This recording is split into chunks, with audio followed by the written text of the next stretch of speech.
Hello everyone, I am Deep Patel from the Department of Mechanical Engineering. Okay, as you all know, we were discussing about the chapter number 12, that is the transmission of motion and power. Okay, and in the last lecture, we have discussed about what is the meaning of transmission of power from one shaft to the another shaft, what is the meaning of drive. Also, we have discussed about the belt drive, and we have discussed some problems which is related to the belt drive. Okay, we have discussed about the sleeping and the creeping of the belt. Okay, and we have discussed the sleeping and creeping problems occurs, and due to that the velocity ratio and the power transmission is affected. Okay, so here in this lecture I am going to start another drive to transmit the power. That drive is known as the gear drive. After gear drive we will discuss about the chain drive. Okay, so let us start with the gear drive.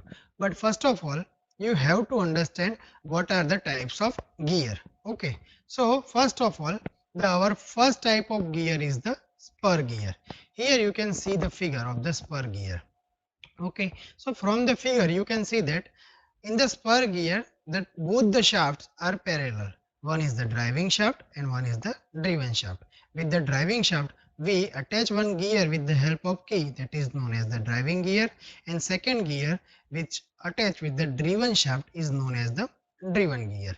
Okay, if you see our first driving gear, then we can see that the teeth of the gear is parallel to the shaft axis. Okay, so in the spur gear you have to understand that the teeth of the gear is parallel to the shaft axis. Also here you can see that both the teeth will be having the straight linear contact. Okay, so we can say that if the teeth of the gear wheels are parallel to the axis of wheel or axis of the shaft, then that gear is known as the spur gear. Okay, and generally this type of the spur gear is used in the machine tools. Okay, now our next type of the gear is the helical gear.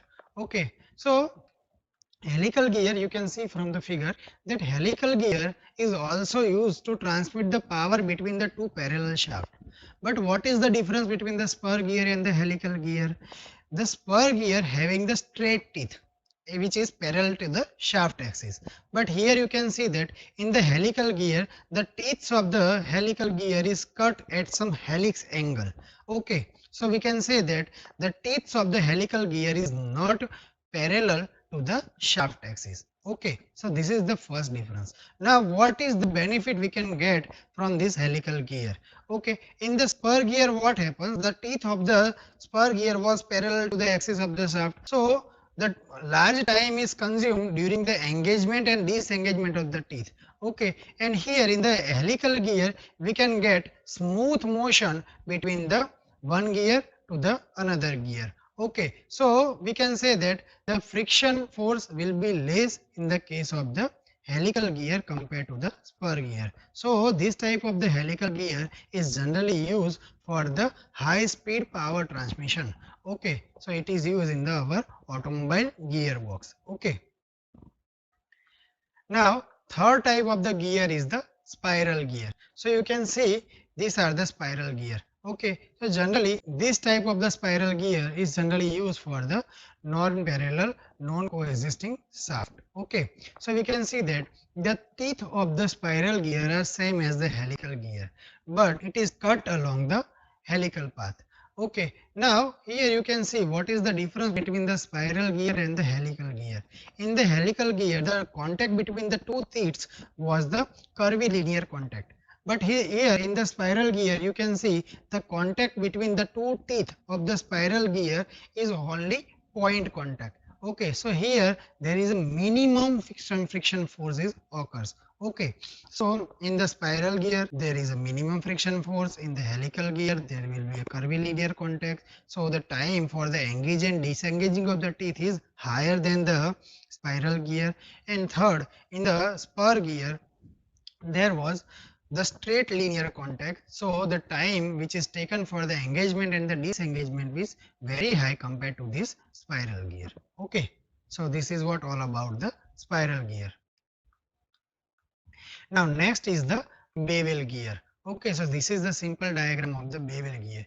Here you can see in the figure, the bevel gear is used to transmit the power between the two shafts which are placed at the 90-degree. Okay, here you can see the one shaft is the horizontal shaft and second shaft is the vertical shaft. So if you want to transfer the power at the 90-degree, then we can use the bevel gear. Okay, so we can say that if the diameter of the driving shaft or the driving gear and the driven gear is same, then generally this type of the bevel gear is known as the Maitre gear. Okay, so generally the bevel gear is used to transfer the power at the 90-degree, okay, or to transfer the power from horizontal to the vertical direction. Okay, next is the worm and worm wheel. Okay, so here you can see the figure that the worm and worm wheel how it is looks like.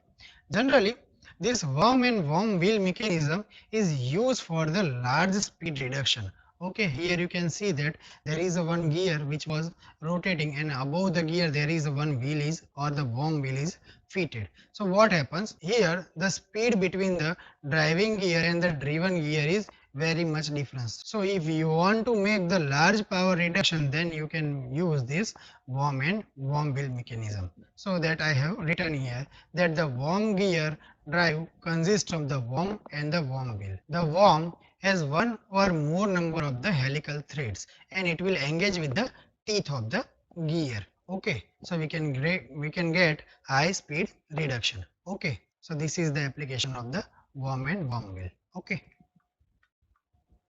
Now, our next type of the gear is the rack and pinion mechanism.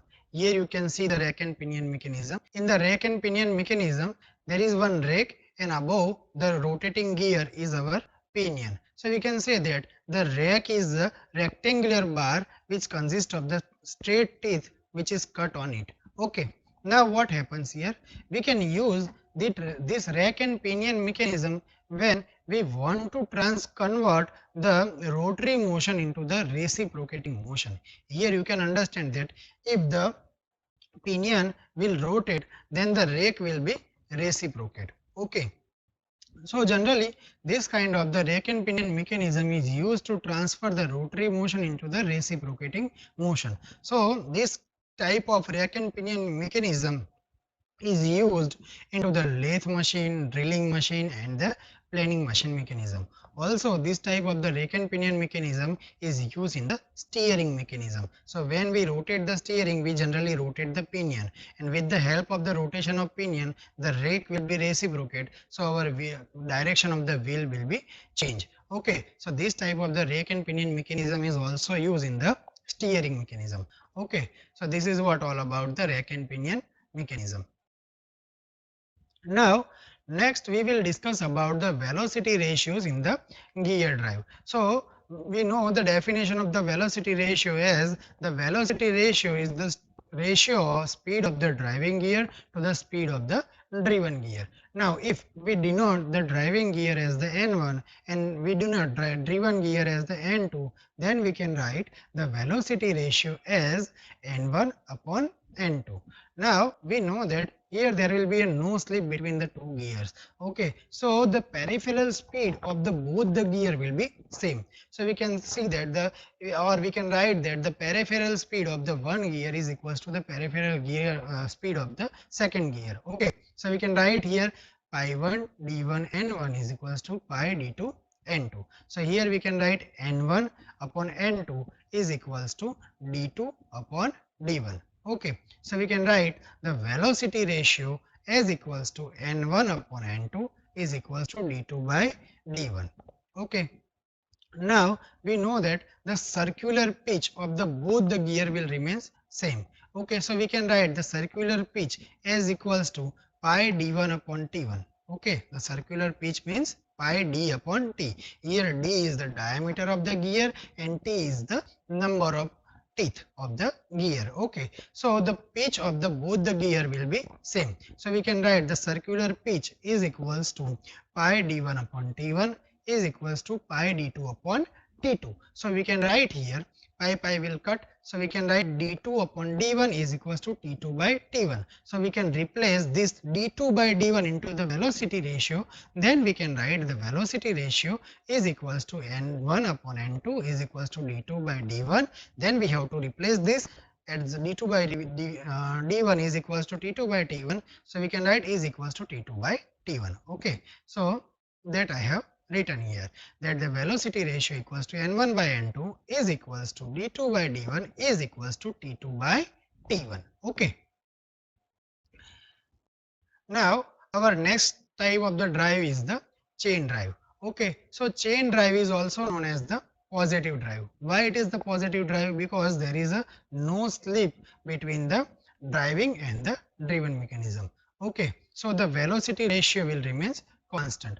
Okay, generally this type of the chain drive is used for the small center distance and it can be up to the 3 meter. Okay, the chain drive is used for the power transmission in the bicycle, in the motorcycles, in the rolling mill, in the agricultural machining, and also it is used for the machine tools and for the conveyor belts. Okay, now the chain drive consists of the chain and the two sprocket. We know that the velocity ratio in the chain drive equals to the velocity of driver upon driven. So we can write n1 upon n2 is equals to t2 by t1.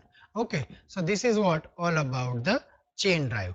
Now next we will discuss about the pulleys. What is the meaning of pulleys and which are the types of pulleys we generally use in our practical life. Okay, so let us start. So the pulleys are used to transmit the power from one shaft to the another shaft with the help of belt or rope running over them.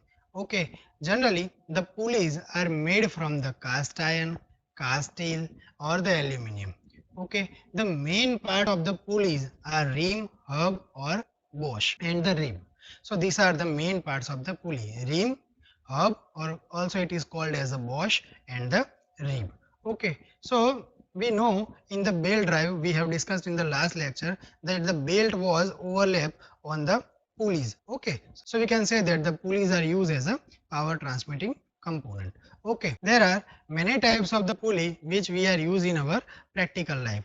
Like first is solid pulley, split pulley, step con pulley, then fast and loose pulley. We can use jockey pulley, guide pulley, and the groove pulley. So these are some examples of the pulleys which we are using in our daily life. Also we have discussed about some pulleys in our last lecture when we were discussing about the belt drive.